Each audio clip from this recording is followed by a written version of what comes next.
on va voir le montage qui est requis pour la chromatographie par échange d'ions. Alors, une vue d'ensemble. La pièce maîtresse, c'est bien sûr la colonne en plein centre. La colonne renferme de la résine. Juste au-dessus de la résine, il y a ce qu'on appelle l'adapteur de tête qui assure une jonction étanche entre la résine et la ligne d'arrivée de la phase liquide, l'éluant, qui peut provenir soit de la seringue d'injection ou du générateur de gradient tout au haut. En bas, il y a le collecteur de fraction, le panneau de contrôle, le carrousel et l'injecteur comme tel. On va voir un bref survol du fonctionnement de la colonne chromatographique. Toute colonne consiste essentiellement en un tube, soit de verre ou de plastique, au bas duquel j'ai une valve. Le cœur de la colonne, c'est la résine. Dans ce cas ici, c'est la résine d'OX qui contient des petites billes sur lesquelles les acides aminés vont être échangés. Au-dessus de ma colonne, j'ai l'adapteur de tête qui contient, donc en noir, ici c'est un joint d'étanchéité qui va permettre un raccord étanche entre la colonne et la ligne d'arrivée de la phase liquide, donc le tube. Et on voit ici que le tube ou la ligne d'arrivée est reliée à la seringue d'injection qui va me permettre d'injecter les échantillons. Une autre pièce maîtresse de la colonne chromatographique est la valve à 3 voies qui est utile pour coordonner le chargement des échantillons. Alors, assurez-vous de bien comprendre ce diagramme-ci et de ne pas oublier que la position, la flèche de plastique ou ce qu'on appelle le butoir de fermeture indique la voie qui est fermée. Alors, on revoit un peu la même chose, mais cette fois-ci à partir d'une vraie photo. On ajoute l'information. Alors, on voit la seringue d'injection, la voie de gauche est ce qui provient du réservoir et en bas ce qui s'en va vers la colonne. Une vue d'ensemble du fonctionnement. On voit la seringue de chargement. Alors, dans ce cas ici, mon butoir est orienté vers la seringue de chargement. Donc, l'échantillon ne peut pas être chargé car il est bloqué. Alors, dans ce cas-ci, mon solvant vient de la gauche, de ma voie de gauche, ce qui est relié à mon réservoir du haut.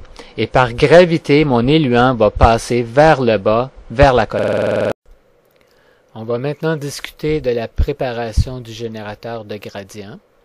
Alors, on a une photo, on a un appareil avec 2 réservoirs. À gauche, c'est pour le tampon de pH 12. À droite, le réservoir pour le tampon de pH 4.2. Et au centre, on a la vanne d'ouverture qui contrôle le passage du liquide du réservoir de gauche vers la droite. Alors, comment remplir les réservoirs? Première chose, c'est de rincer les réservoirs. Alors ici, c'est tout simplement une solution de pH 4.2. On en ajoute un petit peu pour rincer le réservoir. Alors, on ferme aussi la valve qui contrôle le passage d'un réservoir à l'autre. Alors, la vanne est fermée. J'ajoute 30 ml du tampon de pH 4.2. Là, j'ouvre la vanne pour permettre à la solution de 4.2 de venir remplir le tube qui relie les 2 réservoirs. Je referme et maintenant je viens transférer la solution qui est passée vers le réservoir de gauche. Alors ma vanne est toujours fermée. Maintenant j'ajoute 30 ml de ma solution basique. Et puis on est prêt à passer aux dernières étapes, c'est-à-dire de hisser le générateur de gradient en haut, parce que c'est une force gravitationnelle qui permet au solvant de descendre et de passer au travers de la colonne. Donc, on monte le générateur de gradient, on le fixe à l'aide des pinces qui sont disponibles, puis on met en fonction l'agitateur magnétique. Bien faire attention que l'agitateur magnétique soit centré au centre du réservoir et ne pas oublier de garder la vanne d'ouverture fermée. Un problème commun en chromatographie est la présence de bulles d'air. Alors on va voir comment on peut éliminer les bulles d'air. Alors j'ai ma colonne, j'ai mon générateur de gradient, deux réservoirs interreliés par un capillaire au fond. Et ce que je vais faire, je vais enlever les bulles d'air présentes dans le tube qui relie le générateur de gradient à la seringue d'application et la valve à 3 voies. Alors ce que j'ai fait, c'est que j'ai rempli ma seringue de la solution de pH 4.2. Alors là, présentement, mon butoir de fermeture est vers la seringue, donc il n'y a rien qui passe de la seringue. Je l'amène vers le bas. Alors dans ce cas-ci, il n'y a plus rien qui s'en va vers la colonne. Et là, le liquide passe directement de la seringue, passe dans la tubulure et se rend jusqu'au générateur de gradient. Alors ça va permettre d'éliminer les bulles dans la tubulure. C'est le temps de passer à l'action, c'est le temps de charger l'échantillon sur la colonne. Alors, ce qu'on fait tout d'abord, c'est qu'on vide tout liquide qui peut demeurer à l'intérieur de la seringue de chargement. Alors, à l'aide d'une pipette, j'enlève tout liquide.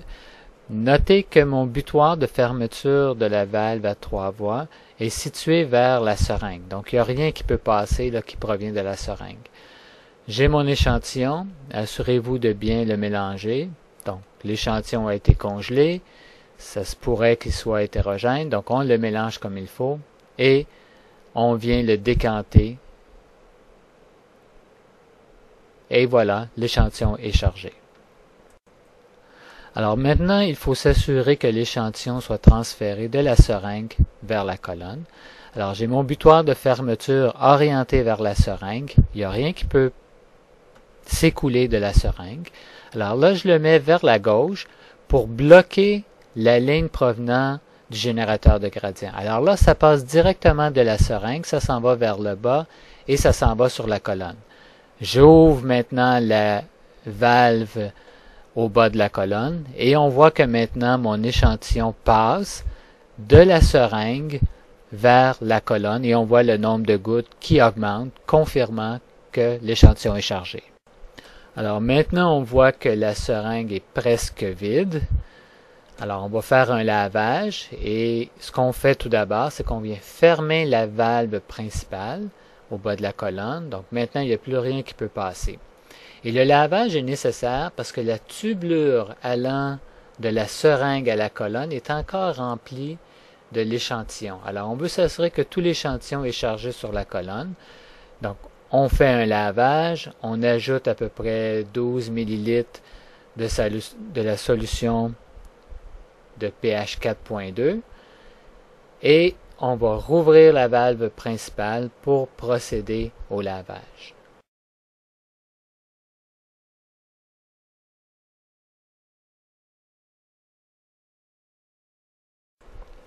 Une fois que nos échantillons ont été générés, on peut les récupérer pour procéder à toute analyse subséquente. Alors tout d'abord, je viens fermer la valve sous la colonne, je pousse vers l'arrière l'injecteur et on soulève le carrousel.